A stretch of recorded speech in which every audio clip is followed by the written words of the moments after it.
Today we're going to learn how to use the airbrush. The airbrush just like sprays paint. Very simple actually. This is the air compressor that actually sprays all of the air that powers the airbrush. It's self-contained, battery powered, so it doesn't need an actual compressor, since this is the compressor. It can't be used when charged in. That's one thing that the manual says it can't do. So make sure when in use that it's not plugged in. We have airbrush paint. This is the package that we had bought. There's no like mixture that needs to be done with the paint. It can just be put in the cup of the airbrush. So to do that, I usually use the pipette so that it doesn't go everywhere and spill on the airbrush. So I just take about half, oh, I should put a glove on. So I usually fill the pipette about halfway, or sometimes if it's a really small model, like a quarter. So, and then you just drop the paint in. And then after you put the paint right in the little cup, we have to wash the pipette so that the paint doesn't dry inside the pipette, because if it does, there's no getting it out of the pipette.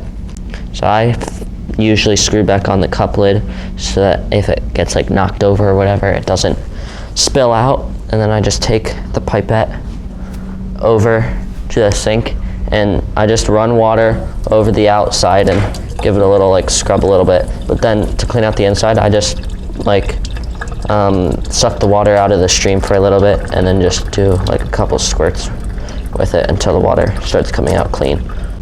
So after you have the pipette cleaned, you can set that aside and make sure you recap the paint as to not spill the paint. With our airbrush, there are 3 modes of power. So when you first turn it on, there's a low mode, a medium mode, and a high mode, just by clicking this like bejeweled button, I would say. And then when you press it one more time, it turns off. I usually keep it on medium because it's a good like base. And then to actually spray the paint, you just hold this, I don't know what to call it, trigger, I guess. You just pull that and then paint will eventually just start spraying out. So today I'm going to be working with yellow, which is the color I'm using. And we're painting this black benchy. So to use it, it's quite simple. You just pull the trigger and go over the parts you want.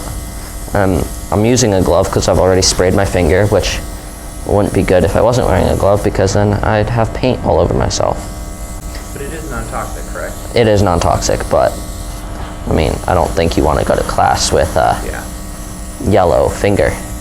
It doesn't have a lot of overspray, but I just still paint it over the box because there are parts where you have to set down the model to paint it.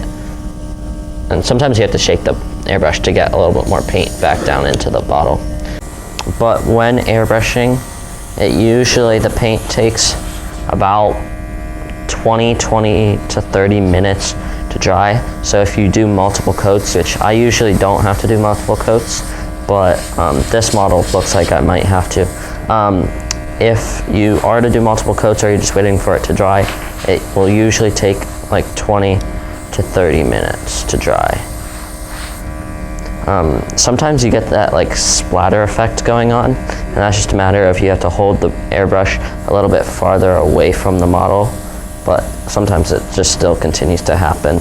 To clean the airbrush, make sure you disconnect the actual brush from the base, because when cleaning it, we're going to be running this underwater. This is completely stainless steel, so it won't rust at all. So you're perfectly fine to run the whole brush underwater. Just make sure that you don't have the base connected. So to first clean it, I unscrew and wash out any paint that may be left in there. If you have too much excess paint, you can take the pipette and suck up the extra paint that's left in the cup and put it back into the bottle. But here I don't have that much excess paint, so I'm just going to wash it out. To get the rest of the paint out, There's a brush that comes in the airbrush box that I just use to wash around like the nozzle, remove anything.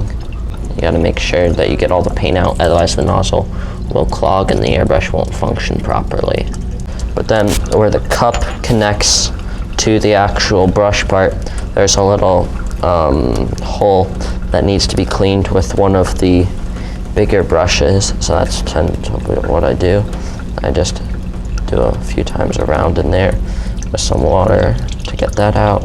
And then I go back with the smallest brush and take it in a little bit further to get a little bit of the excess paint out. The final step for cleaning, I dropped my brushes.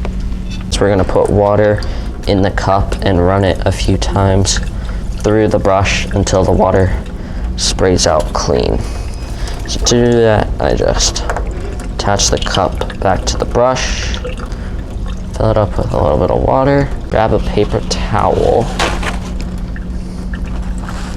and then I tend to turn on the brush to max power just to get anything out, and I can just start spraying the paper towel. So it still comes out yellow, and then eventually it will start to come out clear after a few times of running water through it.